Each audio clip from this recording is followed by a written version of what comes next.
소금, 유랑, 강, 경, 에. 그들은 마적당과 공산당을 번갈아 머리에 그리며 건너 마을을 바라보았다. 이 마을 저 마을에서 개 짖는 소리가 그들로 하여금 한층 더 불안을 갖게 하였다. 그리고 아까까지도 시원하던 바람이 무서움으로 변하여 그들의 옷가를 가볍게 스친다. 이에 너 아버지나 어서 오셨으면 왜 이러고 있누? 무엇이 온 것 같은데 어쩐단 말여. 동여미 어머니는 거의 울상을 하고 가만히 서 있지를 못하였다. 총소리는 연달아 건너왔다. 그들은 무의식간에 방 안으로 쫓기어 들어왔다. 이제야말로 건너 마을에는 무엇이든지 온 것이 확실하였다.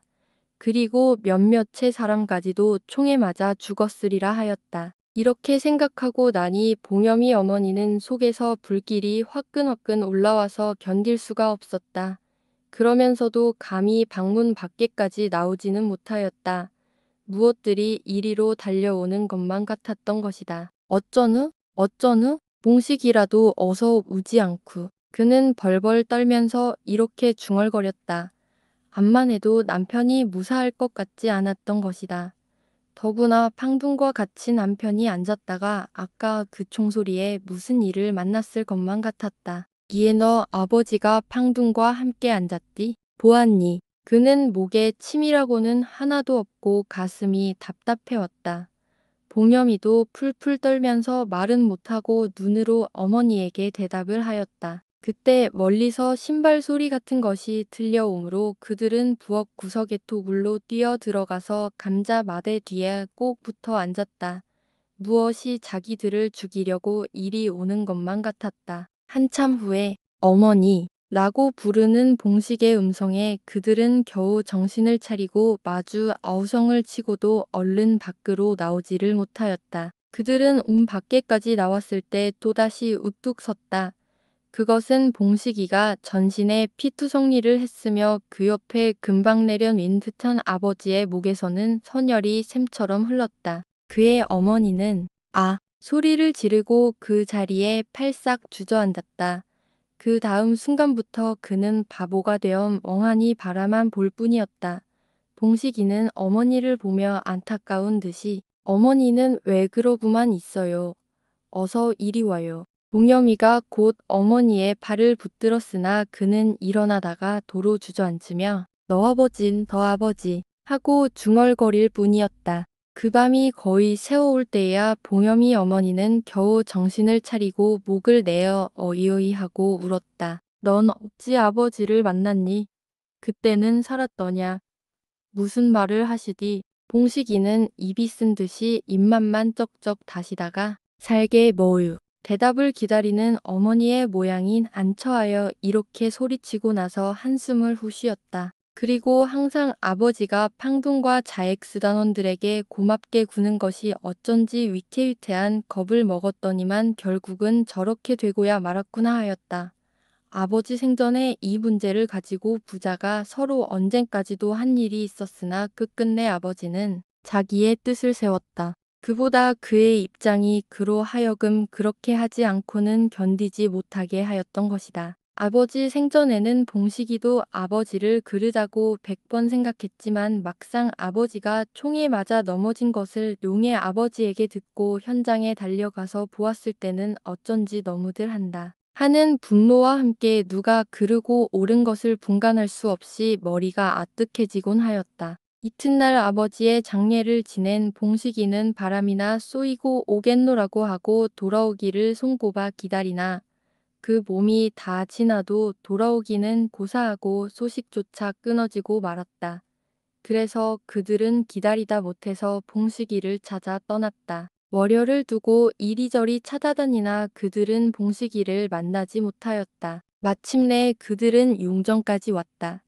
그것은 전에 봉식이가 고학이라도 해서 나도 공부를 좀 해야지 하고 영정에 들어왔다. 나올 때마다 투덜거리던 생각을 하여 행여나 어느 학교에나 다니지 않는가 하였던 것이다. 그러나 그들 모녀가 학교란 학교들에는 다 가서 기웃거리나 봉식이 비슷한 학생조차 만나지 못하였다. 그들이 마지막으로 소학교까지 가보고 돌아설 때 봉식이가 끝없이 원망스러운 반면에 죽지는 않았는지 하는 불안에 발길이 보이지를 않았다. 더구나 이젠 어디로 갔나? 어디 가서 몸을 담아 있나? 오늘 밤이라도 어디서 자나? 이것이 걱정이요. 근심이 되었다. 해가 거의 져갈 때 그들은 팡둥을 찾아갔다. 그들이 용정의 발길을 돌려놓을 때부터 팡둥을 생각하였다. 만일에 봉식이를 찾지 못하게 되면 팡둥이라도 만나서 사정하여 봉식이를 찾아달라고 하리라 하였던 것이다. 그들이 큰 대문을 둘이나 지나서 들어가니 마침 팡둥이 나왔다. 맞소. 언제 왔소? 팡둥은 눈을 크게 뜨고 반가운 뜻을 보였다. 봉여미 어머니는 그의 반가워하는 눈치를 살피자 찾아온 목적을 절반이나마 성공한 듯하여 한숨을 남몰래 몰아쉬었다. 팡둥은 봉여미 머리를 내려쓸었다. 그새 어디 갔어? 한 번 갔어. 없어. 섭섭했어. 봉식이를 찾아 떠났어요. 봉식이가 어디 있을까요? 봉여미 어머니는 가슴을 두근거리며 팡둥을 쳐다보았다. 봉식이 만나지 못했어. 모르겠소. 팡둥은 알까 하여 맥없이 그의 입술을 쳐다보던 그는 머리를 숙였다. 팡둥은 그들 모녀를 데리고 방으로 들어갔다. 칸에 있는 팡둥의 아내인 듯한 젊은 부인은 모녀와 팡둥을 번갈아 쳐다보며 의심스러운 눈치를 보였다. 팡둥은 한참이나 모녀를 소개하니 그제야 팡둥 부인은 올라앉아요 하고 권하였다. 팡둥은 차를 따라 권하였다. 가벼운 차 내를 맡으며 모녀는 방 안을 슬금슬금 돌아보았다. 방 안은 시원하게 넓으며 칸이 좌우로 있었다. 칸 아래는 빛나는 돌로 깔리었으며 저편 창 앞에는 대리석으로 만든 테이블이 놓였고 그 위에는 검은 바탕에 오색 빛나는 화병 한 쌍을 중심으로 작고 큰 시계며 유리단자에 유유히 뛰노는 금붕어 등 기타 이를 모를 기구들이 테이블 무겁도록 실리어 있다. 창의 벽에는 팡둥의 사진을 비롯하여 가족들의 사진이며 약간 빛을 잃은 가와들이 어지럽게 꽂히었다. 그리고 테이블에서 뚝 떨어져 있는 이편 벽에는 선 굵은 불타의 그림이 조는 듯하고 맞은편에는 문짝 같은 체경이 온 벽을 차지했으며 창문 밖 저편으로는 화단이 눈가가 서늘하도록 푸르렀다. 그들은 어떤 별천지에 들어온 듯 정신이 얼얼하였다. 그리고 그들의 초라한 모양에 새삼스럽게 더 부끄러운 생각이 들며 맘 놓고 숨 쉬는 수도 없었다. 팡둥은 의자에 걸어앉으며 권련을 붙여 물었다. 여기 친척 있어? 봉여미 어머니는 머리를 들었다. 없어요. 이렇게 대답하는 그는 팡둥이 어째서 친척의 유무를 묻는 것인지 생각할 때 전신의 외로움이 훨씬 끼친다. 동시에 팡둥을 의지하려고 찾아온 자신이 얼마나 가엾은가를 느끼며 팡둥의 어깨 너머로 보이는 화단을 물끄러미 바라보았다.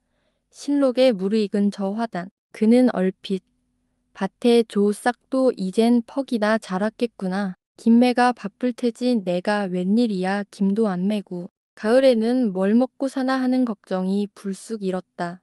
그리고 시선을 멀리 던졌을 때 티 없이 맑게 갠 하늘이 마치 멀리 논물을 바라보는 듯 문득 그들이 붙이던 논이 떠오른다. 농귀까지 가랑가랑하도록 골로온 그 논물. 벼포기도 퍽이나 자랐을 게다. 하며 다시 하늘을 쳐다보았을 때 그 하늘은 벼포기 사이를 헤치고 깔렸던 그 하늘이 아니었느냐. 그 사이로 털이 푸르르한 남편의 굵은 다리가 철버덕철버덕 거닐지 않았느냐. 그는 가슴이 뜨끔해지며 팡둥을 보았다. 남편을 오라고 하여 함께 앉았던 저 팡둥은 살아서 저렇게 있는데 그는 어찌하여 죽었는가 하며 이때껏 참았던 서름이 머리가 무겁도록 올라왔다. 친척이 없어 어디 왔어? 팡둥은 한참 후에 이렇게 채쳐 물었다. 목구멍까지 빠듯하게 올라온 억울함과 외로움이 팡둥의 말에 눈물로 변하여 술술 떨어진다. 그는 맥없이 머리를 떨어뜨리며 치맛귀를 쥐어다 눈물을 씻었다.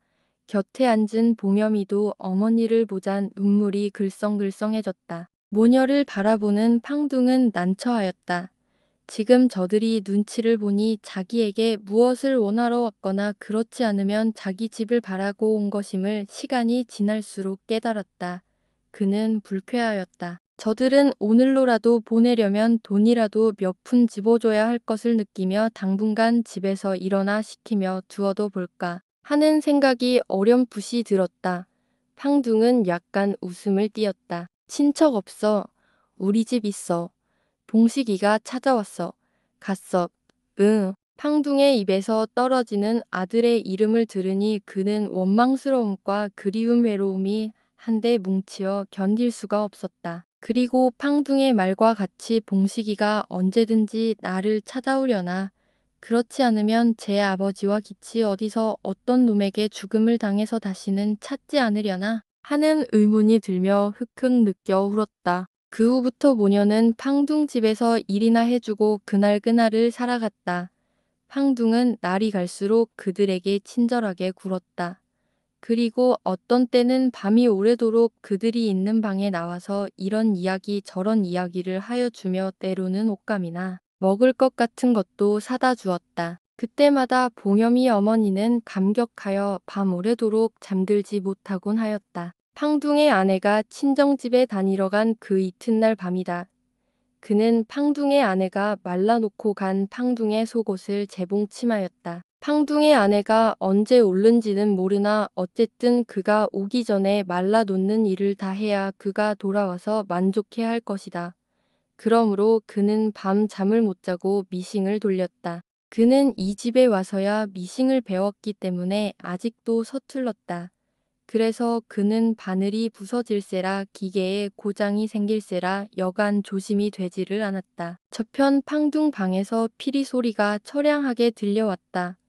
팡둥은 밤만 되면 저렇게 피리를 불거니 그렇지 않으면 깡깡이를 뜯는다. 깡깡이 소리는 시끄럽고 때로는 강아지가 문짝을 핥히며 어미를 부르는 듯하게 차마 듣지 못할 만큼 귓가가 간지러웠다. 그러나 저 피리 소리만은 그럴듯하게 들리었다. 일감을 밟고 씩씩하게 달아오는 바늘 끝을 바라보는 그는 한숨을 후쉬며 봉식아 너는 어째서 어미를 찾지 않느냐 하고 중얼거렸다.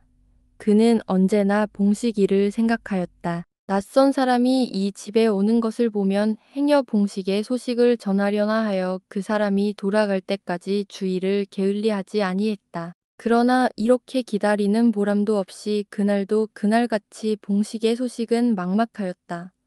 팡둥은 그들에게 고맙게 구나 팡둥의 아내는 종종 싫은 기색을 완연히 드러내었다. 그때마다 그는 봉식을 원망하고 그리워하며 운 적이 한두 번이 아니었다. 아무래도 장래까지는 이 집을 바라지 못할 일이요. 어디로든지 가야 할 것을 그는 날이 갈수록 느꼈다. 그러나 마음만 초조할 뿐이요. 어떻게 하는 수는 없었다. 그는 이러한 생각을 뒤풀이하며 팡둥의 아내가 없는 사이 팡둥 보고 집세나 하나 얻어달라고 해볼까 하며 피리를 불고 앉았을 팡둥의 뚱뚱한 얼굴을 그려보았다. 그러나 어찌 그런 말을 해. 집세를 얻는다더라도 무슨 그릇들이 있어야지 아무것도 없이 살림을 어떻게 하누 하며 등불을 물끄러미 바라보았다. 어느덧 피리 소리도 그치고 사방은 고요하였다. 오직 들리느니 잠든 봉염이 그윽한 숨소리뿐이다. 그는 등불을 휩싸고 악을 쓰고 날아드는 하루살리 때를 보며 문득 남편의 짧았던 일생을 회상하였다. 그렇게 살고 말 것을 반찬 한 번 맛있게 못 해주었지. 고춧가루만 담이 나도록 먹고 참.